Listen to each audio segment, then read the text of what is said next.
कृपया वीडियो में न्यू है तो वीडियो को लाइक एंड सब्सक्राइब करें और शेयर करें।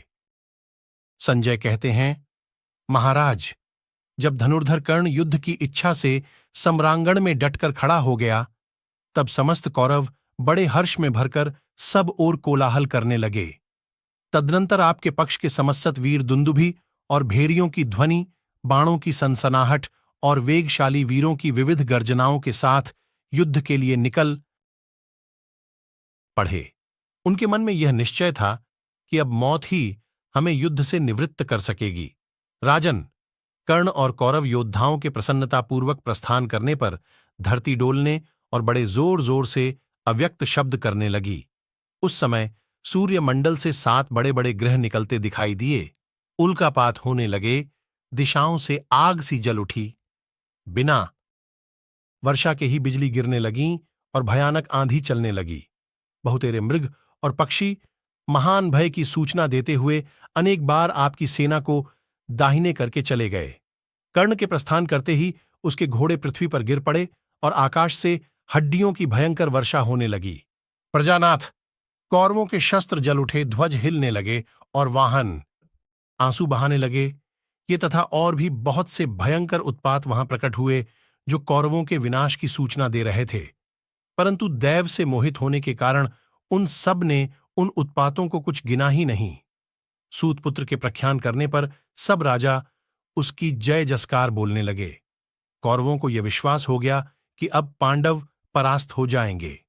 नरेश्वर, तदनंतर प्रकाशमान सूर्य और अग्नि के समान तेजस्वी, शत्रुवीरों का संहार करने में समर्थ एवं रथ पर बैठा हुआ रथिश्रेष्ठ कर्ण यह देखकर कि भीष्म और द्रोणाचार्य के पराक्रम का लोप हो गया, अर्जुन के अलौकिक कर्म का चिंतन करके अभिमान और दर्प से दग्ध हो उठा तथा क्रोध से जलता हुआ सा लंबी लंबी सांस खींचने लगा। उस समय उसने शल्य को संबोधित करके कहा, राजन, मैं हाथ में आयुध लेकर रथ पर बैठा रहूं। उस अवस्था में यदि वज्र धारण करने वाले इंद्र भी कुपित होकर आ जाएं, तो उनसे भी मुझे भय न होगा। भीष्म आदि महारथियों को रणभूमि में सदा के लिए सोया हुआ देखकर भी अस्थिरता, घबराहट मुझसे दूर ही रहती है। भीष्म और द्रोणाचार्य, देवराज इंद्र और विष्णु के समान पराक्रमी, सबके द्वारा प्रशंसित, रथों, घोड़ों और गजराजों को भी मठ डालने वाले तथा अवध्य तुल्य थे।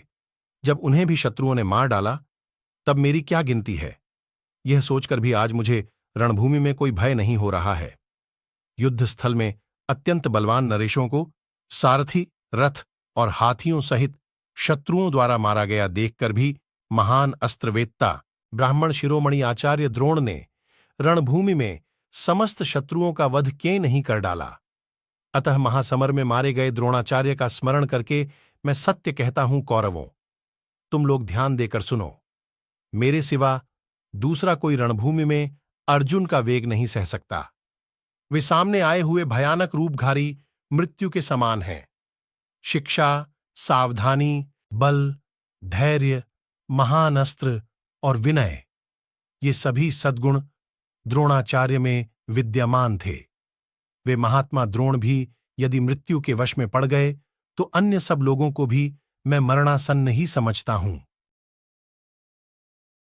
बहुत सोचने पर भी मैं कर्म संबंध की अनित्यता के कारण इस लोक में किसी भी वस्तु को नित्य नहीं मानता। जब आचार्य द्रोण भी मार दिए गए, तब कौन संदेह रहित होकर आगामी सूर्योदय तक जीवित रहने का दृढ़ विश्वास कर सकता है।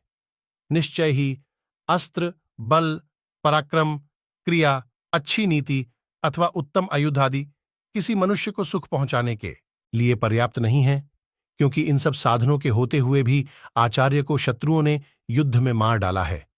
अग्नि और सूर्य के समान तेजस्वी, विष्णु और इंद्र के समान पराक्रमी तथा सदा बृहस्पति और शुक्राचार्य के समान नीतिमान इन गुरुदेव को बचाने के लिए इनके दूसरा अस्त्र आदि पास न आ सके, अर्थात उनकी रक्षा नहीं कर सके। शल्य, द्रोणाचार्य के मारे जाने पर जब सब ओर त्राही त्राही की पुकार हो रही है, स्त्रियां और बच्चे बिलख बिलख कर रो रहे हैं तथा दुर्योधन को मेरी सहायता की विशेष आवश्यकता है, मैं अपने इस कर्तव्य को अच्छी तरह समझता हूं।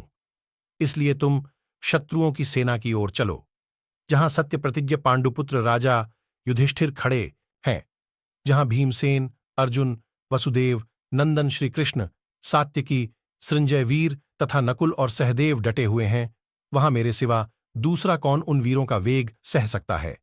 इसलिए मद्रराज, तुम शीघ्र ही रणभूमि में पांचाल, पांडव तथा सृंजय वीरों की ओर रथ ले चलो। आज युद्धस्थल में उन सबके साथ भिड़कर या तो उन्हें ही मार डालूंगा या स्वयं ही द्रोणाचार्य के मार्ग से यमलोक चला जाऊंगा। शल्य, मैं उन शूरवीरों के बीच में नहीं जाऊंगा, ऐसा मुझे न समझो, क्योंकि संग्राम से पीछे हटने पर मित्रद्रोह होगा और यह मित्रद्रोह मेरे लिए असह्य है।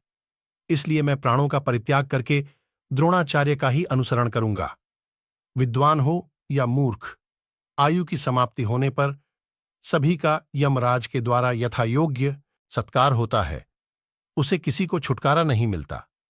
अतः विद्वान, मैं कुंती के पुत्रों पर अवश्य चढ़ाई करूंगा। निश्चय की दैव के विधान को कोई पलट नहीं सकता। धृतराष्ट्रपुत्र राजा दुर्योधन सदा ही मेरे कल्याण साधन में तत्पर रहा है, अतः आज उसके मनारथ की सिद्धि के लिए मैं अपने प्रिय भोगों को और जिसे त्यागना अत्यंत कठिन है, उस जीवन को भी त्याग दूंगा। गुरुवर परशुराम जी ने मुझे यह व्याघ्रचर्म से आच्छादित और उत्तम अश्वों से जुता हुआ श्रेष्ठ रथ प्रदान किया है। इसमें 3 सुवर्णमय कोश और रजतमय त्रिवेणु सुशोभित हैं। इसके धुरों और पहियों से कोई आवाज नहीं निकलती है। शल्य, तत्पश्चात उन्होंने भली भांति इस रथ का निरीक्षण करके बहुत से विचित्र धनुष, भयंकर बाण, ध्वज, गदा, खड्ग, चमचमाते हुए उत्तम आयुध तथा गंभीर ध्वनि से युक्त भयंकर श्वेत शंख भी दिए थे। यह रथ सब रथों से उत्तम है। इसमें पताकाएं फहरा रही हैं, सफेद घोड़े जुते हुए हैं और सुंदर तरकस इसकी शोभा बढ़ाते हैं। चलते समय इस रथ की धमक से वज्रपात के समान शब्द होता है। मैं इस रथ पर बैठकर रणभूमि में अर्जुन को बलपूर्वक मार डालूंगा।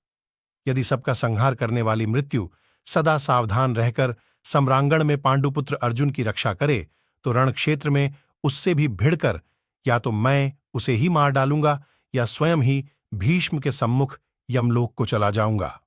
अधिक कहने से क्या लाभ? यदि इस महासागर में अपने गणों सहित यम, वरुण, कुबेर और इंद्र भी एक साथ आकर यहां पांडुपुत्र अर्जुन की रक्षा करना चाहे, तो मैं उन सबके साथ ही उन्हें जीत लूंगा। संजय कहते हैं, राजन, पराक्रमी मद्रराज शल्य युद्ध के उत्साह में भरकर बढ़ बढ़कर बातें बनाने वाले कर्ण के कथन को सुनकर उसकी अवहेलना करके उपहास करने लगे।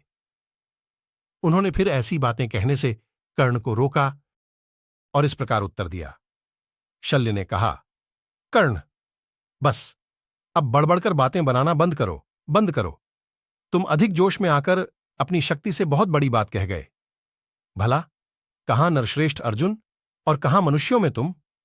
बताओ तो सही, अर्जुन के सिवा दूसरा कौन ऐसा वीर है जो साक्षात विष्णु भगवान से सुरक्षित यदुवंशियों की पुरी को, जिसकी उपमा देवराज इंद्र द्वारा पालित देवनगरी अमरावती से दी जाती है, बलपूर्वक मत कर पुरुषोत्तम श्रीकृष्ण की छोटी बहन सुभद्रा का अपहरण कर सके। देवराज इंद्र के समान बल और प्रभाव रखने वाले अर्जुन को छोड़कर इस संसार में दूसरा कौर ऐसा वीर पुरुष है जो एक वन्य पशु को मारने के विषय में उठे हुए विवाद के अवसर पर ईश्वरों के भी ईश्वर त्रिलोकीनाथ भगवान शंकर को भी युद्ध के लिए ललकार सके। अर्जुन ने अग्निदेव का गौरव मानकर गरुड़, पिशाच, यक्ष, राक्षस, देवता, असुर, बड़े बड़े नाग तथा मनुष्यों को भी बाणों द्वारा परास्त कर दिया और अग्नि को अभीष्ट हविष्य प्रदान किया था। कर्ण, याद है वह घटना जबकि कुरु जांगल प्रदेश में घोष यात्रा के समय गंधर्वों ने शत्रु बनकर दुर्योधन का अपहरण कर लिया था। उस समय इन्हीं अर्जुन ने सूर्य की किरणों के समान तेजस्वी उत्तमोत्तम बाणों द्वारा उन बहुसंख्यक शत्रुओं को मारकर धृतराष्ट्रपुत्र को बंधन से मुक्त किया था। उस युद्ध में तुम सबसे पहले भाग गए थे। उस समय पांडवों ने गंधर्वों को पराजित करके कलह प्रिय धृतराष्ट्रपुत्रों को कैद से छुड़ाया था। क्या ये सब बातें तुम्हें याद हैं? विराटनगर में गोहरण के समय पुरुष श्रेष्ठ अर्जुन ने विशाल बलवाहन से संपन्न तुम सब लोगों को द्रोणाचार्य, अश्वत्थामा और भीष्म के सहित परास्त कर दिया था। उस समय तुमने अर्जुन को क्यों नहीं जीत लिया? सूतपुत्र, अब आज तुम्हारे वध के लिए पुनः यह दूसरा उत्तम युद्ध उपस्थित हुआ है। यदि तुम शत्रु के भय से भाग नहीं गए तो सम्रांगण में पहुंचकर अवश्य मारे जाओगे। संजय ने कहा, राजन, जब महामना मद्रराज शल्य इस प्रकार शत्रु की प्रशंसा से संबंध रखने वाली बहुत सी कड़वी बातें सुनाने लगे, तब कौरव सेनापति शत्रु संतापी कर्ण अत्यंत क्रोध से जल उठा और शल्य से बोला। कर्ण ने कहा, रहने दो, रहने दो, क्यों बहुत बहुत बड़बड़ा रहे हो? अब तो मेरा और उसका युद्ध उपस्थित हो ही गया है।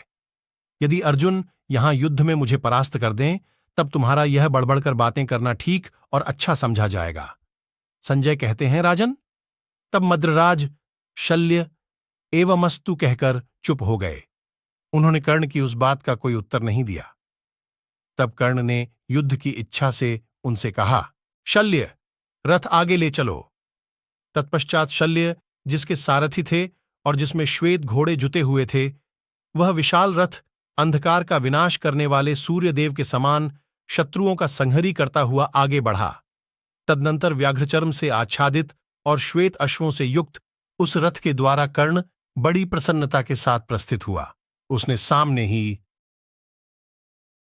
पांडवों की सेना को खड़ी देख बड़ी उतावली के साथ धनंजय का पता पूछा।